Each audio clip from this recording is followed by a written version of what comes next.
Tumis and Nana's kitchen. As promised, I'm going to teach you how to make sambal.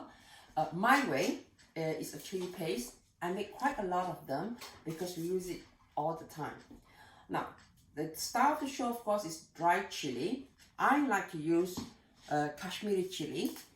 I will always cut them up and de-seed them because I don't like too much seed.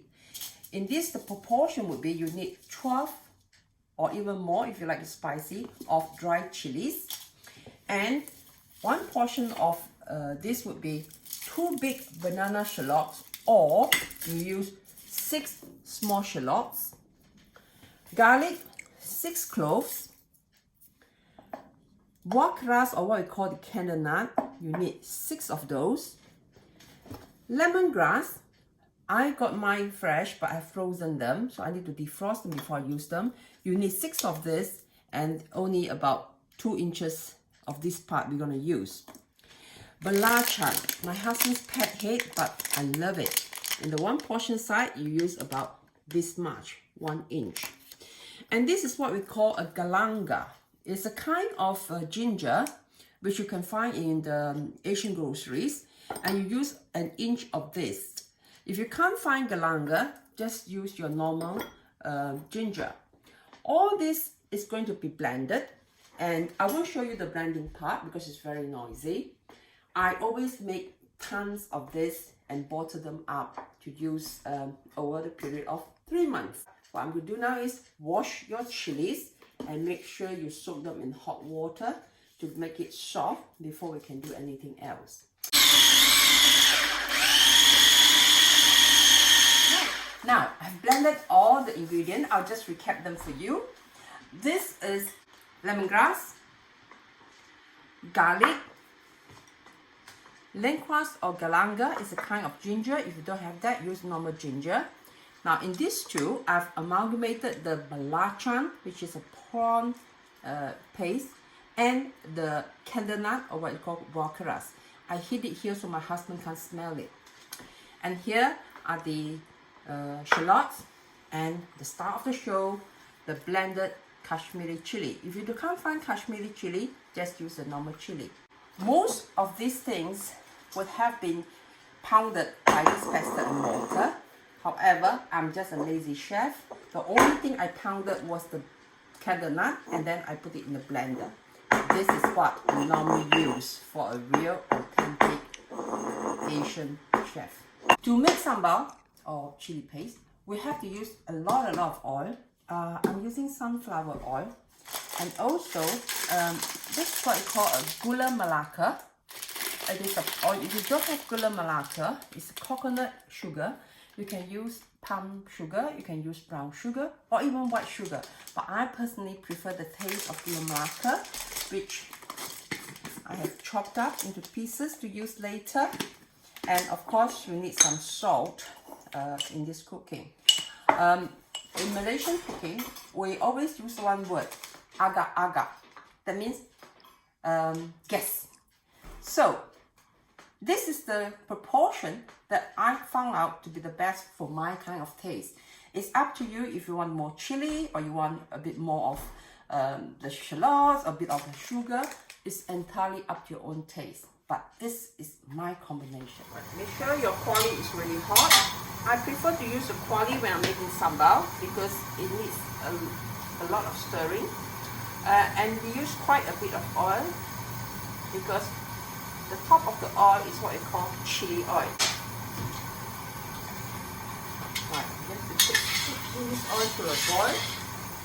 Right, put your pair of chopsticks in there, and when you see it bubbling like that, that means the oil is ready.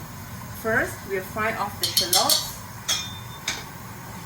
and just be patient. You have to use medium heat for this because we want to brown the shallot, but we want to brown it gently.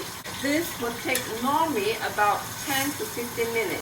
Lower your flame to about medium, not too high, because we want to brown it gently. Right. You keep on stirring. Do not leave it alone, and it's come to this stage which is nearly going to brown now. It's about 10 minutes. I will add in the galanga and also the lemongrass, or what you call serai. And we're going to fry this off for at least 5 minutes. After 5 minutes, we're going to add the candle nut and the belacan. Normally, the toasted belacan goes in the beginning. However, I'm putting it at this time so that Master will not smell the belacan, otherwise he goes ballistic. Now he can only smell the serai, the galanga, and the shallot. Right, we're going to stir this around for another 5 minutes. After 5 minutes, we add in the garlic. Now, garlic cooks very fast, so this will take only about 2 or 3 minutes. So please do not leave the stove because garlic burns very fast. After 2 minutes, now we add the chili.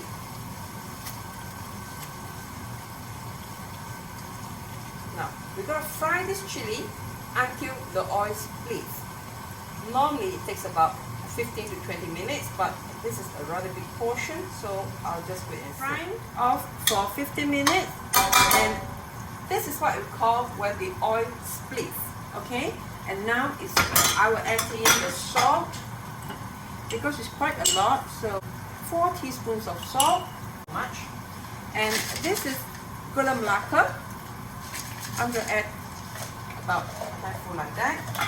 And I'll check the taste and see if I need more. And we're going to continue stirring for another 5 minutes. 5 minutes of stirring. This is the end result. Now the oil has really split. This is what we call chili oil, which we use for our dipping sauce. And after adding the gula melaka and the salt, it comes to a darker color, which is really beautiful color. Now the next thing is I'm going to put them into jars which I have sterilized. You start bottling the sambal when it's still hot into sterilized jars, and that will vacuum pack it. That's it. That's the finished product of my sambal. I've bottled them while they're still hot and kept it so it's now vacuum sealed. Now if you want to keep, if you're going to last a long time, you will pre-boil them in boiling water, but it's not going to last, so I'm not going to do that. With this sambal, we can put it into fish, stuff the fish, and then grill it. And when we make nasi lemak, this will be the sambal that I use for the prawn sambal, or for the egg sambal, or for the squid sambal. It is very versatile. And when I make nasi lemak, I will show you how I use this special sambal paste to do that. Also, our son Sean, our second son Sean, has made a special apron for our tutorials. Thank you, Shawnee. Enjoy my sambal.